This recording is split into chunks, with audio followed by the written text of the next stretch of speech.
박용옥 집사님 어디서 뵀나 그랬더니 샬롯이라고 하니까 딱 생각이 났습니다.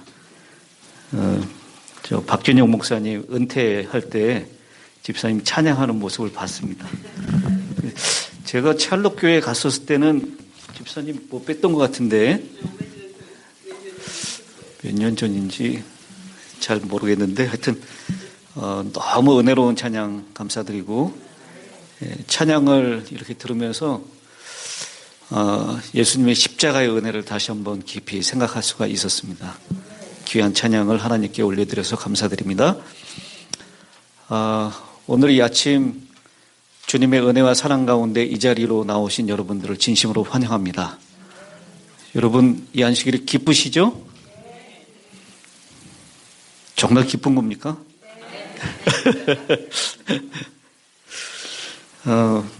우리가 살면서 말처럼 이렇게 쉽게 결심하고 하려고 하지만 안 되는 것들이 많이 있습니다. 엄마 말씀 잘 듣기. 이거 잘 되나요? 참 쉬운 거잖아요.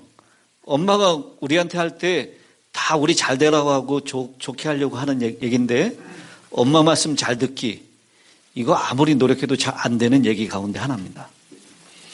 좋아하는 여자 혹은 남자에게 고백하기. 이거 쉬웠나요? 네. 쉬운 것 같은데 안 돼요. 그죠? 네. 사랑한다고. 네. 우리 쉬운 것 같은데 잘 안 되는 거, 어려운 것들입니다. 하루에 한 번씩 방 치우기. 한 달에 한 번이라도 치우면 좋겠어요. 잘 안 되는 거예요. 뭐 5분만 치우면 된다 그러는데 그 5분이 안 되는 겁니다. 또 리모컨 없이 TV 채널 바꾸기. 만약 리모컨 없이 TV 채널을 바꿀 수 있는 분이 있다면 그분은 정말 초능력자입니다. 이거 잘 안 되는 거예요. 뭐 운동을 위해서라도 리모컨 없이 이렇게 가서 채널을 누르고 해야 된다 그러는데 잘 안 되는 얘기입니다. 숨 안 쉬고 1분 버티기. 이거 쉬울까요? 굉장히 어렵습니다. 뭐 1분 뭐 그까짓 거 숨 안 쉬어도 버틸 수 있지. 막상 해보면 어려운 일들이에요. 또 시험을 지난번 시험에서 굉장히 망쳤어요. 그래서 내가 시험 보기 전에 반드시 공부하고 시험을 봐야 되겠다. 결심을 하고 결심하지만 되던가요? 안 되던가요? 잘 안 돼요. 이 3일 전에만 시험 공부한다 그래도 미리 공부하려고 해도 잘 안 되는 겁니다. 그래서 벼락치기, 당일치기 그것도 안 되면 얼마 전에 이제 수능이 끝났잖아요. 한국에서. 벼락치기도 안 했고 당일치기도 안 했고 그런 사람들은 무슨 치기 하는지 알아요? 기도치기. 하나님 제가 찍는 것마다 답이 되게 해 주시옵소서. 기도하고 점을 친다 그래요. 잘 안 되는 얘기입니다. 그리고 요즘 제일 많은 사람들이 또 그 시장이 점점 커진다 그러는데 무슨 시장이죠? 다이어트 시장이에요. 여러분 다이어트 간단하죠? 자기가 먹은 것보다 더 많이 움직이면 돼요. 간단하잖아요. 내가 100칼로리 먹었으면 100칼로리 이상만 움직이면 살 안 쪄요. 근데 이게 잘 안 된다는 겁니다. 그리고 이것과 관련돼서 신앙과 관련돼서 이 머리로는 정말 쉽고 잘 이해가 되는데 실제로 그걸 실천하고 적용하려면 참 어려운 것이 있습니다. 뭔 것 같습니까?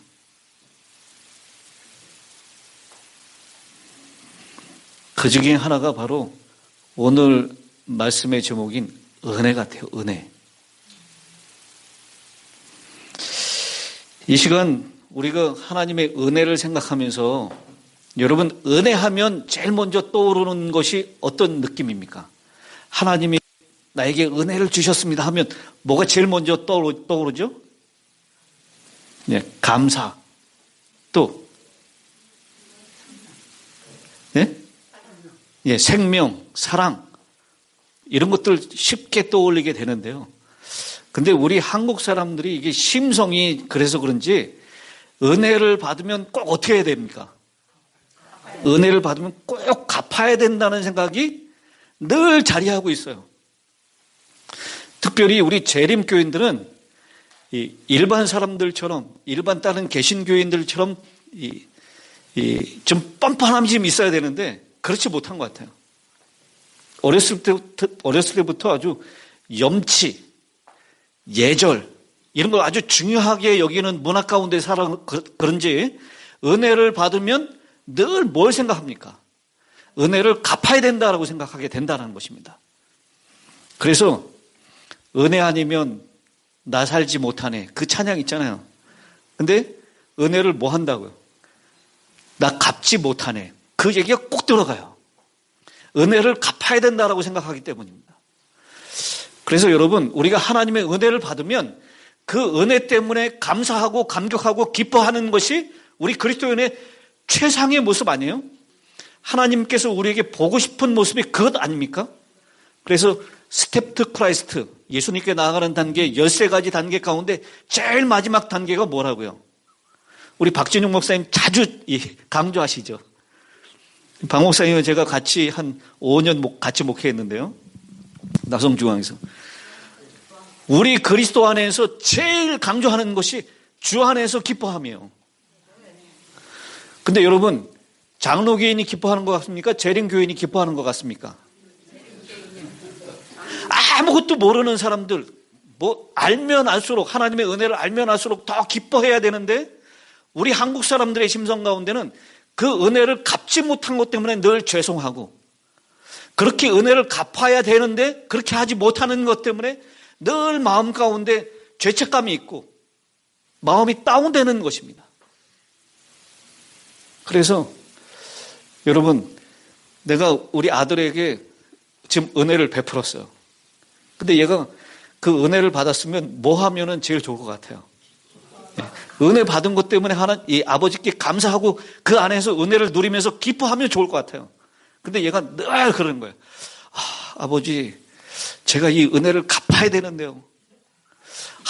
은혜를 못 갚아가지고 정말 늘 이렇게 우울하고 이렇게 다운돼 있으면 여러분 기분이 어떨 것 같습니까? 우리 하나님도 똑같은 마음이실 거예요. 너네 은혜를 받았으면 좀 기뻐해라. 내 갚으라는 얘기도 안 해, 너희들한테.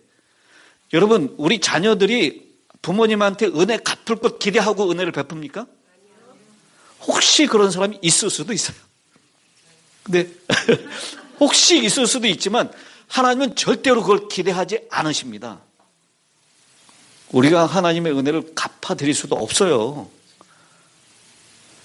어지간해야 갚죠, 그 은혜가. 엄청난 은혜고 어떻게 갚겠어요? 그러니 우리는 은혜를 받았으면 그 은혜를 뭐 하면 되는 겁니까? 감사하고 기뻐하고 그 은혜를 이 전하는 거에 또 이렇게 벌써 부담감이 생겨. 은혜를 그냥 누리면 되는 거예요. 누리면. 이거를 은혜 받은 거에 갚는 것의 또 하나의 다른 표현은 이 은혜를 전해야 된다는 사명감이에요. 이것 때문에 늘 짓눌려 있어요. 예, 은혜를 그냥 표현하면 되는 거예요. 여러분, 우리가 예수 믿는 것, 그 행복, 그 기쁨을 그냥 표현하는 게 전도 아닙니까? 그 안에서 기뻐하는 모습을 보여주면서 하는 것, 그게 바로 최고의 전도입니다.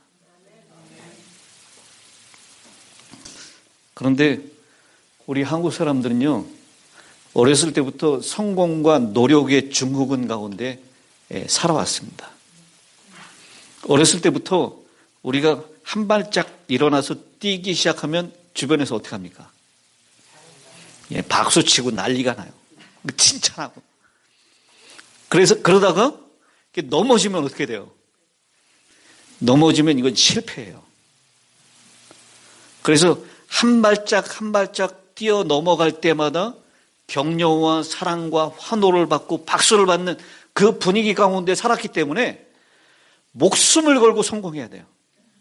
성공하지 않으면 그 인생이 끝나는 거예요.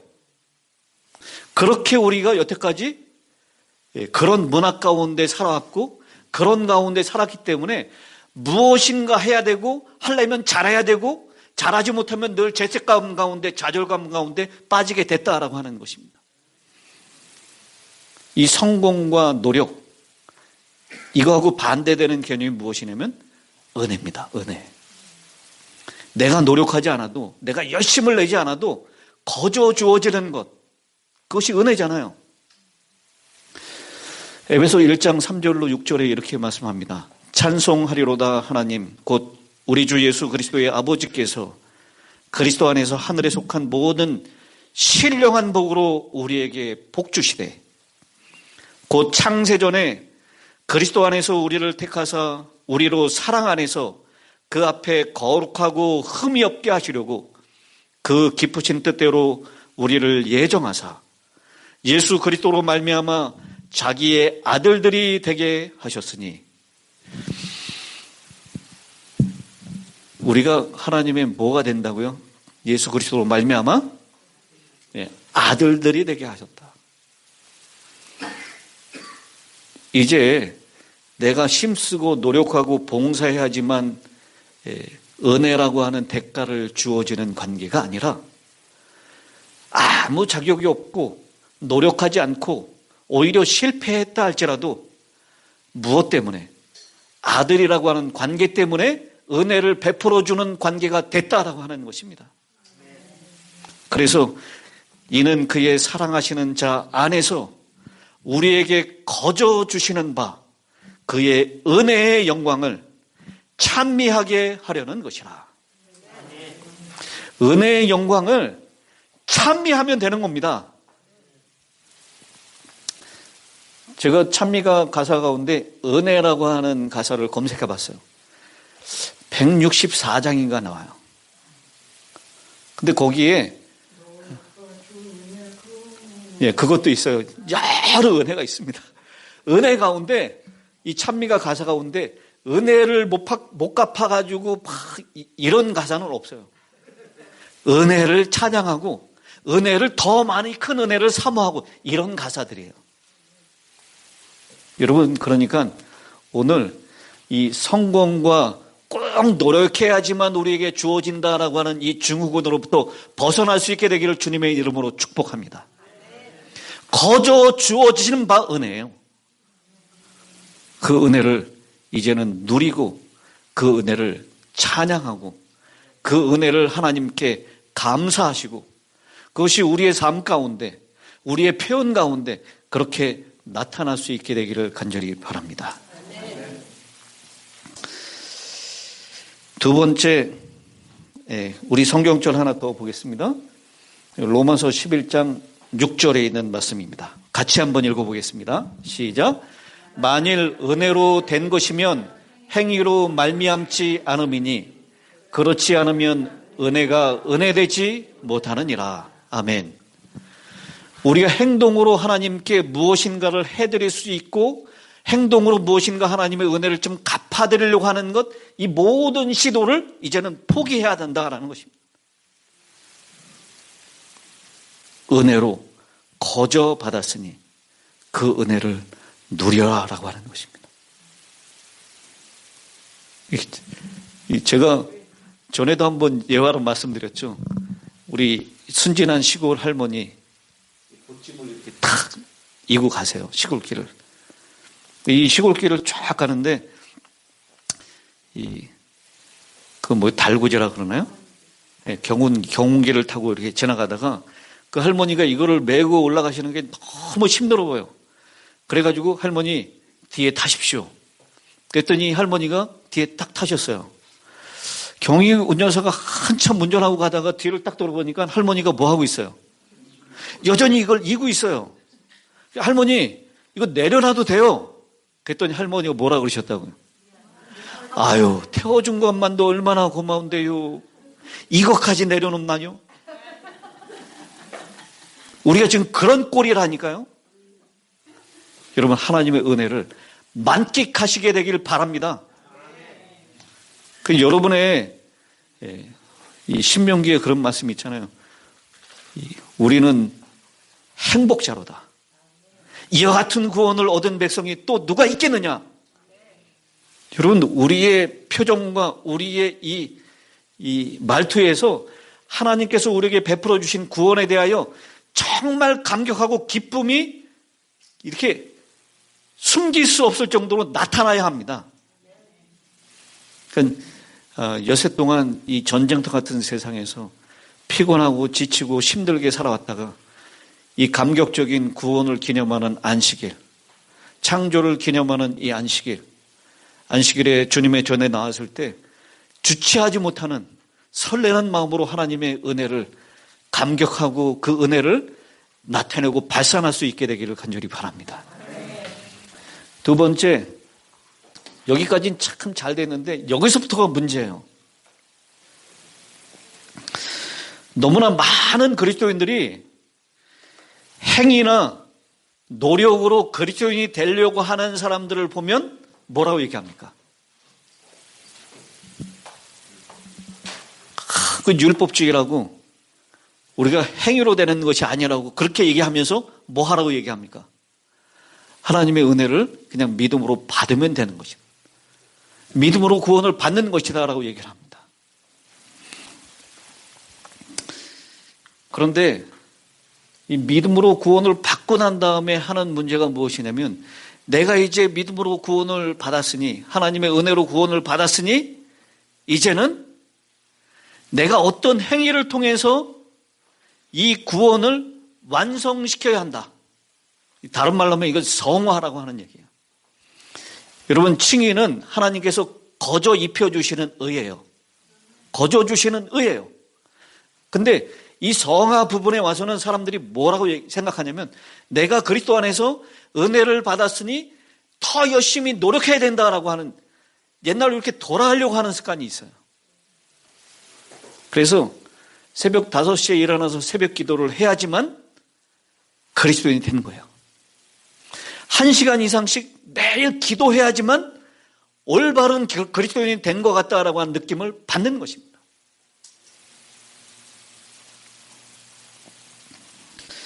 오늘 나는 누군가에게 기쁨을 주는 사람으로 살아야지만 하나님의 은혜를 갚은 것, 은혜를 받은 사람으로 갚은 것이라고 생각하기 쉽다라고 하는 것입니다.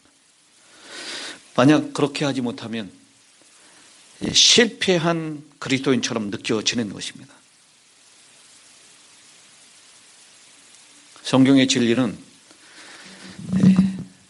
삶의 승리가 노력에 의해서 주어지는 것이 아니라 그것까지도 값없이 주어지는 하나님의 선물이라는 것을 성경은 우리에게 말씀하고 있습니다. 그런데도 너무나 많은 사람들이 예수 그리스도 안에서 기쁨을 경험하기보다는 그리스도인의 생활 방식을 통해서 자신의 성취감을 느껴보려고 애를 쓰고 있다는 것이에요. 하나님은 우리가 하나님을 위해서 할 수 있는 것에 관심이 있으신 것이 아닙니다. 아멘입니까?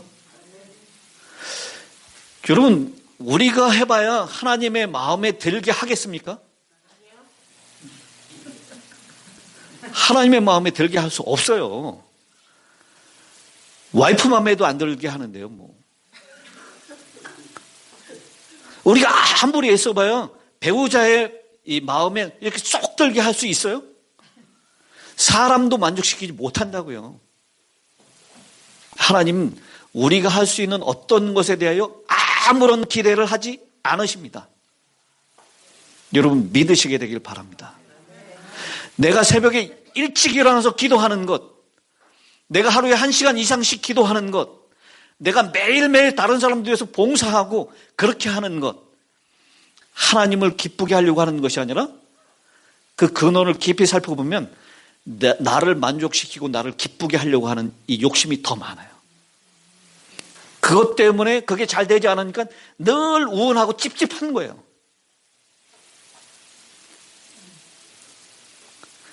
이 장로교인들, 개신교인들은 참 아무것도 아닌 것 같은데 얼마나 기뻐하면서 찬양합니까?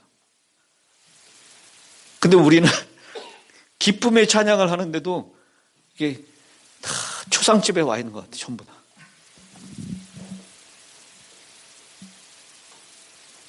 이게 뭔가 좀 달라져야 될 것 같지 않습니까? 하나님께서 우리에게 관심을 가지고 계시는 부분은 우리의 삶을 통하여 하나님이 드러나는 것을 원하시고 계십니다. 아직 깨어지지 않은 그리스도인은 하나님을 위해서 살려고 하는데 익숙합니다. 그런 사람은 자주 하나님께 재헌신을 맹세하고 하나님이 원하시는 것을 하려고 합니다. 그러나 주님의 뜻은 정말로 우리에게 원하는 것은 우리가 우리 자신의 모든 능력을 갖고 재헌신하는 것이 아니라 오히려 우리 자신에 대한 모든 희망을 내려놓는 것을 주님은 원하십니다. 포기하는 것입니다. 하나님은 우리가 하나님을 위해서 할 수 있는 것에 관심이 있는 것이 아니라 우리를 통해서 우리 안에서 드러나는 하나님의 삶이 나타나는 것에 관심을 가지고 있기 때문입니다.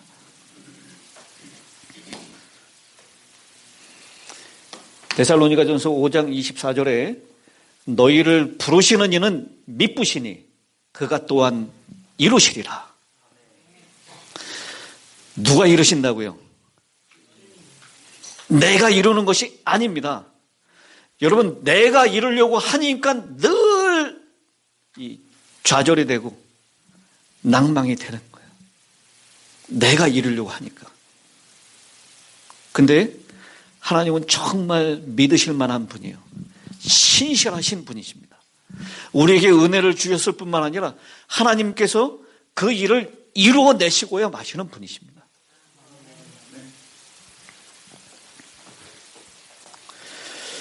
소와 사자의 사랑 이야기예요. 네. 둘이 죽도록 사랑을 했습니다. 그래서 결혼을 했어요. 둘은 최선을 다하기로 약속을 합니다. 소가 최선을 다해서 맛있는 풀을 날마다 사자에게 대접을 합니다.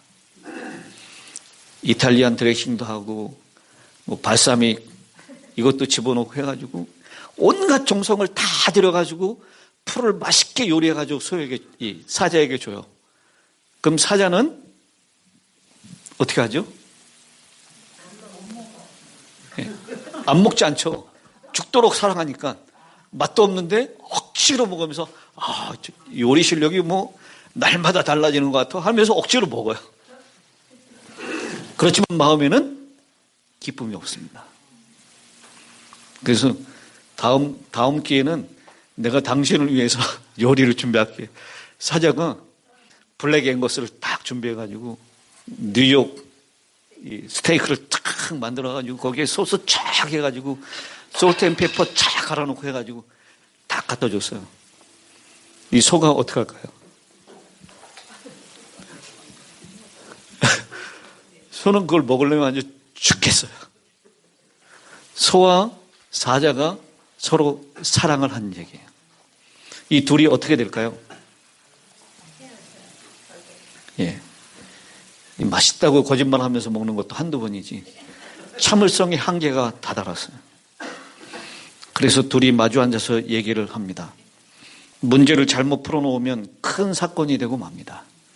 소와 사자는 다툽니다. 끝내 헤어지고 맙니다. 이들이 헤어지고 난 다음에 서로에게 한 말. 나는 최선을 다했어. 사랑하는 여러분, 소가 소의 눈으로 세상을 보고 사자가 사자의 눈으로 세상을 보면서 최선을 다한 것은 상대방에게 최악이 될 수 있다는 것을 알아야 합니다. 최선을 다하면 다할수록 어떻게 되죠? 최선을 다하면 다할수록 상대방하고 관계는 더 망가지는 거예요. 원하지는 않는다니까요, 상대방은. 그죠? 내 시선이 아니라 상대방의 시선에서 볼 수 있는 눈이 우리에게 필요한 것입니다. 이 사실에 대해서 피터 로더라고 하는 사람이 이렇게 얘기를 했습니다. 평생 하나님께 사과파이를 만들어 드리려고 애써왔는데 죽어서 보니 하나님은 원래 사과파이를 좋아하지 않으셨다는 사실을 알게 된다면 얼마나 무서운 일일까요? 하나님은 우리의 구원의 목적이 하나님을 위해서 무엇을 하기 위함이 아니라는 사실을 우리가 알게 되기를 원하십니다. 너 구원해냈으니 이제 내가 원하는 무슨 일을 해. 이게 구원의 목적이 아니라고요. 우리의 구원의 목적은 매일 하나님과 같이 있고 하나님과 관계를 맺고 하나님과 친교를 통해서 하나님을 알게 되는 것, 그것이 우리를 구원해낸 목적이십니다. 예수님과 함께하는 것보다 그에게 봉사하는 일에 더 열중을 하는 것은 우리 그리스도인들에게 매우 위험한 생각입니다. 예수님과 가까이 하기보다 예수님을 위해서 봉사하는 일에 더 열심히 하는 것, 그건 하나님이 원하지 않는 일일 수도 있다라는 거예요. 여러분 잘 아시죠? 누가복음 10장 38절로 42절에 있는 말씀입니다. 여기 등장인물 2명이 등장합니다. 누가하고 누구예요? 네, 마르다하고 마리아입니다. 이 마르다가 이 시대성을 보면 이 베다니에 있는 이 나사로의 집에 예수님께서 처음 방문했을 때 일어났던 일이다라고 얘기해요. 아마 이후로부터는 마르다가 이러지 않았을 것 같아요.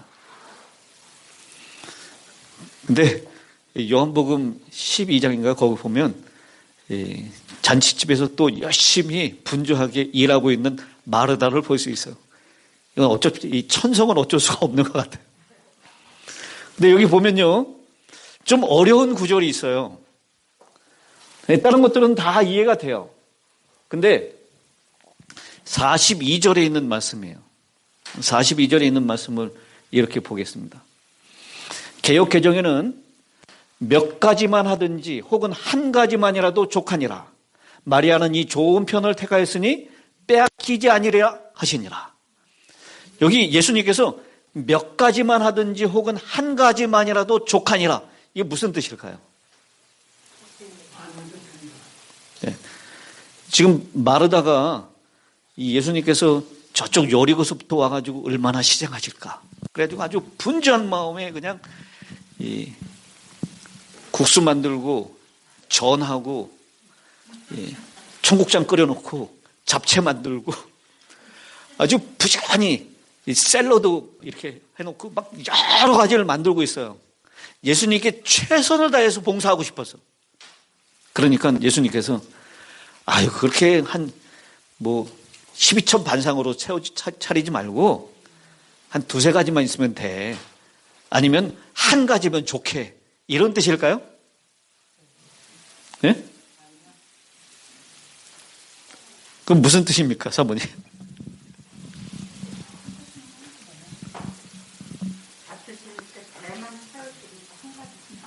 네.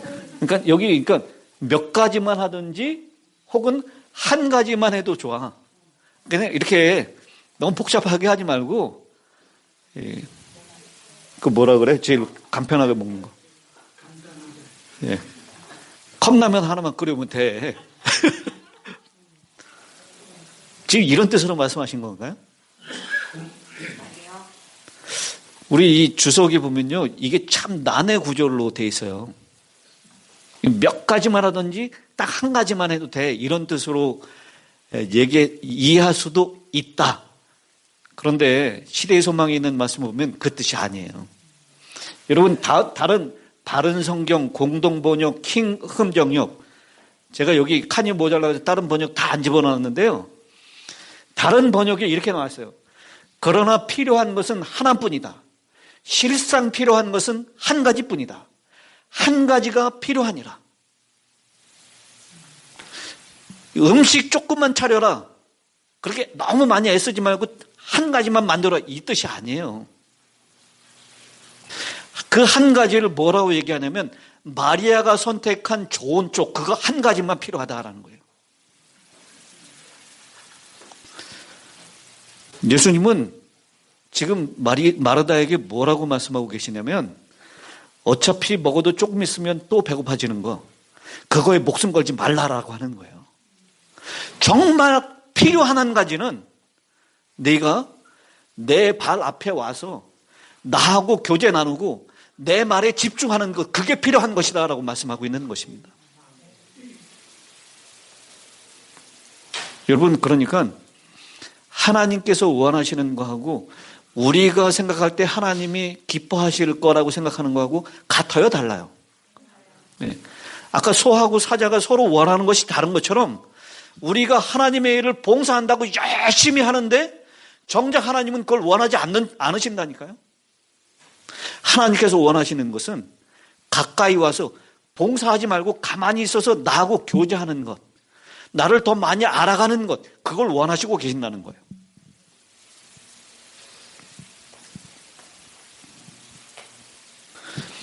실의 소망 525페이지에 마르다에게 필요되는 한 가지는 침착하고 헌신적인 정신과 장래와 영생에 관한 지식을 깊이 갈망하는 마음과 영적으로 향상하는 데 필요한 은혜였다. 마르다는 잠시 후에 지나가 버릴 일을 위해서 덜 염려하고 영원히 존속하는 일을 위하여 더욱 염려할 필요가 있었다. 지금 포커스가 달라져 있는 거예요. 우리가 하나님을 위해서 하는 봉사, 이걸 하나님은 원하신다라고 생각했는데 그게 하나님께로부터 받은 은혜를 갚는 길이라고 생각했는데 하나님 그걸 원하시는 것이 아니라는 거예요. 여러분 자칫하다가는 예수님을 잊어버릴 수 있습니다. 우리 누가복음 22장 41절에 있는 말씀이죠. 그의 부모가 해마다 유월절이 되면 어디로 올라간다고요? 예루살렘으로. 당시에 이스라엘에 살고 있던 모든 사람들이 전부 다 예루살렘을 향해서 성전을 향해서 다 몰려갔습니다. 오랜만에 만나는 가족들, 친지들, 멀리 떨어져 있었던 사람들, 동네 사람들 다 이렇게 정말 이때 굉장히 신나는 여행이었을 것 같아요. 비록 피곤하고 먼 길을 걸어서 가야 되는 여행이지만 굉장히 즐거웠던 여행이었을 것 같아요. 그런데 여러분 44절에 나오죠. 동행 중에 있는 줄로 생각하고 하룻길을 간 후에 친족과 아는 자 중에 찾되 만나지 못했다. 예수님께서 있는 줄 알았는데 막상 찾아보니까 없는 거예요. 사랑하는 성도 여러분, 우리도 이런 잘못을 범하기가 참 쉬울 수 있다는 것 꼭 기억하시게 되길 바랍니다. 안식일에 교회에 와서 예배 드리면서 누구를 잊어버려요? 예수를 잊어버릴 수 있단 말이에요. 안식일에 교회 와서 예배 드리면서 저 사람 왜 저렇게 찬양하는 태도가 저래? 목사님 왜 설교를 저렇게 준비해 왔지? 아유, 저 복장 봐라, 복장. 안식일에 예배하러 와서 정작 예수님을 놓쳐버릴 수가 있어요. 잊어버릴 수가 있다. 여기 당연히 예수님이 있는 것처럼 생각하죠. 근데 우리의 마음 자세에 따라서 예수님을 잊어버릴 수도 있다는 것 꼭 기억하셔야 합니다.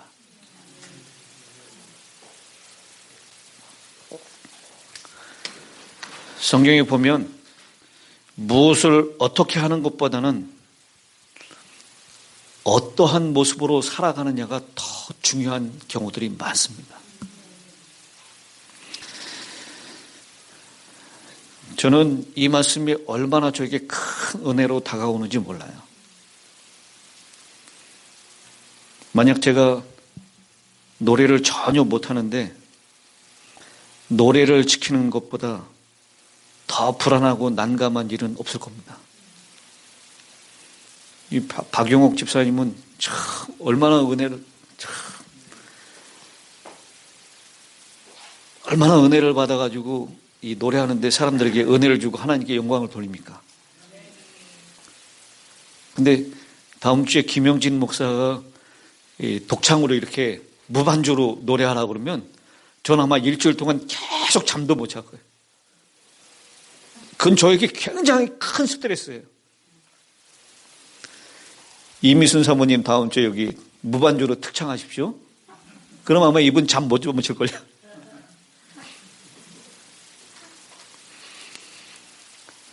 레크레이션을 잘 진행하는 사람이 있어요. 근데 저 같은 사람에게 레크레이션 진행하라 그러면 참 잠 못 자면서 준비해야 돼요. 어떤 사람은요, 이 차 운전할 때 여러 대가 이렇게 가잖아요. 저는 제일 앞에 서서 가도 이렇게 뒤에 따라오는 차들 이렇게 보면서 이렇게 잘 할 수 있어요. 그런데 그 앞에 가는 것을 굉장히 스트레스 받아 하는 사람이 있어요. 자기는 못 가겠대요. 뒤에 있는 차가 혹시 떨어질까봐 이게 너무 조마조마하고 스트레스 받아 못 하겠다 그래요. 여러분, 사람마다 다 자기가 할 수 있는 것과 없는 것이 정해져 있죠? 별로 달란트가 없는데 그 일을 하지 못하는데 그 일을 맡기는 것보다 더 괴로운 일은 없을 겁니다. 그런 의미에서 하나님께서 우리에게 주시는 이 말씀은 얼마나 큰 은혜인지 모릅니다.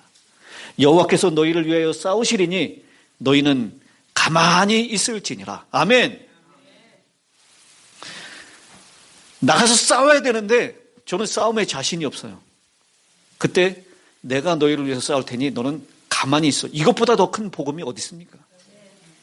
여기 시편 46편 10절에 이르시기를 너희는 가만히 있어 내가 하나님됨을 알지어다. 참 감사한 복음입니다. 할 수 있는 능력이 없는 사람에게 그 일을 맡기는 그런 하나님이 아니라 넌 가만히 있어라. 내가 다 해줄 테니까. 복음입니까? 우리 하나님 이렇게 멋지신 분이세요. 저도 그랬지만 우리 한국 부모님들은 자녀들이 이렇게 공부를 다 A를 받았는데 체육을 C를 받아가지고 와요. 그럼 뭐라 그러죠? 너는 국어도 A, 영어도 A, 수학도 A, 참 너무너무 잘했다. 이렇게 칭찬하기보다 야, 체육 C가 뭐냐? 내가 저 달리기 선생님 부셔줄 테니까 뭐 농구 선생님 부셔줄 테니까 체육 연습하라고. 우리 부모들은 늘 그렇게 살아왔어요. 하나님이 그렇지 않은 곳에 얼마나 다행입니까? 하나님은 우리가 못하는 건 어느 정도 수준 C는 안 되고 B까지는 올려야 돼. 이런 분이 아니세요. 우리가 못하는 것 넌 가만히 있어라. 내가 할 테니까. 이렇게 말씀하신 하나님. 그 하나님이 우리 하나님이라는 것을 인하여 하나님께 감사하시는 아침이 되기를 바랍니다. 신명기 7장, 요새 우리가 신명기를 공부하고 있으니까요. 여호와께서 너희를 기뻐하시고 너희를 택하심은 너희가 다른 민족보다 수요가 많은 연고가 아니라 너희는 모든 민족 중에 가장 적으니라. 네가 가장 못났기 때문에, 네가 가장 무능력한 백성이기 때문에 내가 너를 택했다라고 말씀하시는 거예요. 이런 백성이 하나님께서 택해 주셨으니 이제부터 내가 하나님의 은혜를 갚기 위하여 내가 하지 못하지만 하나님은 열심을 내고 정말 돌을 닦는 마음으로 새벽 5시에 일어나서 기도하고 1시간 이상 기도하고 늘 하나님 다른 사람들을 위해서 섬기는 일을 하기 위해서 열심히 애를 쓰겠습니다. 이거 하나님이 원하실까요? 원하지 않는다는 거예요. 우리를 의롭게 하시는 것도 하나님의 은혜며 우리를 하나님이 닮아갈 수 있게 하나님이 우리 안에 있는 삶으로 변화시킬 수 있게 역사하시는 것도 하나님의 은혜였다라고 하는 것입니다.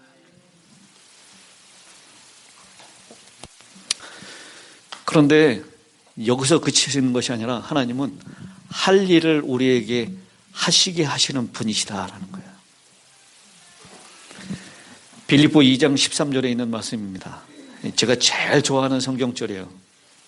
너희 안에서 행하시는 이는 하나님이시니 자기의 기쁘신 뜻을 위하여 너희로 소원을 두고 행하게 하신다. 우리로 하여금 그렇게 행하게 하신다라는 거예요. 내가 하는 게 아니라는 거예요. 갈라디아서 제가 잘못 썼네요. 갈라디아서 2장 20절입니다. 3장 20절 아니고요. 유명한 성경 구절이죠. 나는 그리스도와 함께 십자가에 못 박혔습니다. 이제 살고 있는 것은 내가 아닙니다. 그리스도께서 내 안에 살고 계십니다. 내가 지금 육신 안에서 살고 있는 삶은 나를 사랑하셔서 나를 위하여 자기 몸을 내어주신 하나님의 아들을 믿는 믿음 안에서 살아가는 것입니다. 아멘. 우리 주님께서 우리가 살아갈 때 네가 뭔가 좀 해봐라 라고 하는 것이나 내 안에 들어오셔서 내 안에서 예수님께서 드러나는 삶을 우리를 통하여 보여주시기를 원하신다라는 것입니다. 그러니 우리가 할 일은 지난주에 우리 군 목사님 말씀하셨던 것처럼 어디만 있으면 돼요? 포도나무에 붙어 있으면 되는 겁니다. 농부는 누구시라고요? 농부는 우리 하나님 아버지십니다. 열매 맺는 책임은 가진 우리에게 있는 것이 아닙니다. 농부인 하나님께서 돌보시고 깨끗하게 하시고 열매를 맺게 하는 것입니다. 우리 가지는 그저 붙어서 영양분만 제대로 잘 받고 붙어 있기만 하면 되는 거예요. 여러분, 내가 나가서 무엇인가 땅을 파고 전정을 하고 거름을 주고 이런 일을 해야 된다라고 생각하는 그 모든 노력을 이제는 내려놓을 수 있게 되길 바랍니다. 그저 우리는 하나님의 은혜 안에서 그 은혜를 감사하고 그 은혜를 찬양하고 그 은혜를 누리기만 하면 저절로 하나님께서 열매를 맺히게 하신다라는 것입니다. 필립 얀시가 쓴 교회 나의 사랑 나의 고민이라는 책에 나오는 한 대목입니다. 얼팔머 목사의 경험을 이야기하고 있는데요. 그 고등학교 합주단이 베토벤 교향곡 9번을 연주했을 때 우리는 대경 실색하고 말았습니다. 기머거리긴 하지만 베토벤이 그 소리를 들었다면 무덤 속에서 통곡을 할 노릇이었습니다. 사람들은 물을 것입니다. 왜 저렇게 괴롭히냐고. 왜 저 어린 학생들에게 불의의 작곡가 베토벤이 구상한 음을 저토록 애써가며 재현하게 하느냐고. 심한 거 아니냐고. 그러나 우리는 학생들에게서 완벽을 바라지 않습니다. 저 유명한 시카고 심포니 오케스트라도 완벽에 이룰 수는 없습니다. 내가 하고 싶은 말은 이렇습니다. 객석에 앉은 청중들에게는 그 학생들의 연주를 통해서야 베토벤의 위대한 교향곡 9번 교향곡을 처음 접하는 사람들이 있습니다. 완벽과는 거리가 멀지만 그 청중들이 그래도 베토벤의 메시지를 들을 수 있는 길은 학생들의 그 연주뿐입니다. 여러분, 우리 하나님께서 우리에게 완벽을 기대하지 않습니다. 완벽할 수도 없습니다. 그래서 여러분, 완벽하지 못한 내 자신을 보면서 탓하고 죄책감 때문에 그것 때문에 아파하고 절망하고 넘어지지 않게 되길 바랍니다. 주님은 서툴지만 우리를 통하여 하나님의 메시지를 아마 이 엉망으로 연주하겠죠. 고등학교 오케스트라가 어떻게 하겠습니까? 그 베토벤 9번 교향곡. 서툴지만 그 메시지를 처음 듣는 사람들이 우리 주변에 있기 때문에 하나님의 메시지를 서툰 몸짓으로 드러내는 것입니다.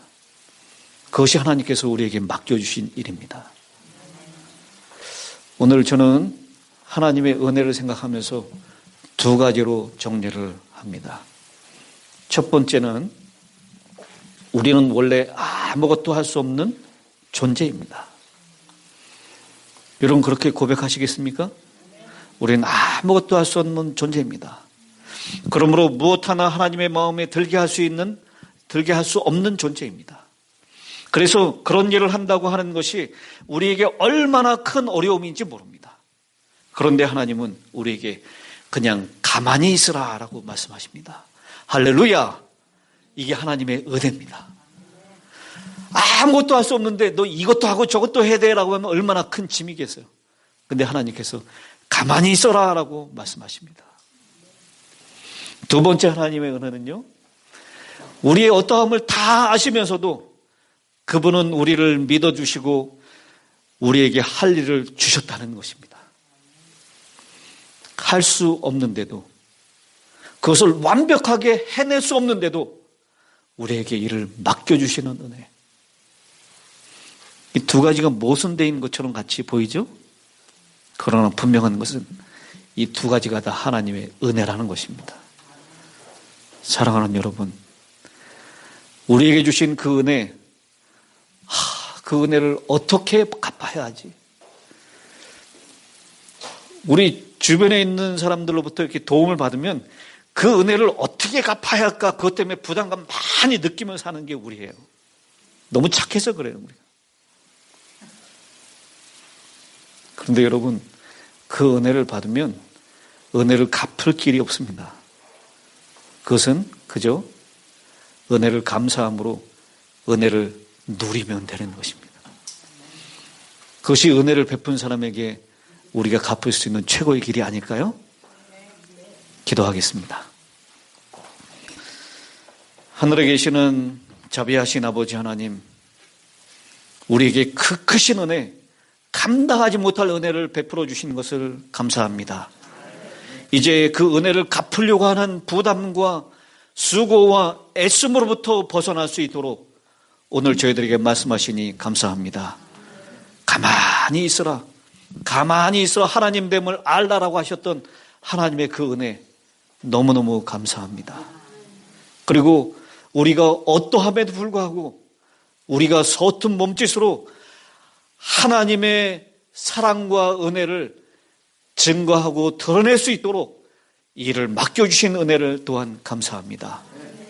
부담감으로 그 일을 맡는 것이 아니라 정말 기쁨으로 그 일을 감당할 수 있도록 은혜를 더하여 주시옵소서.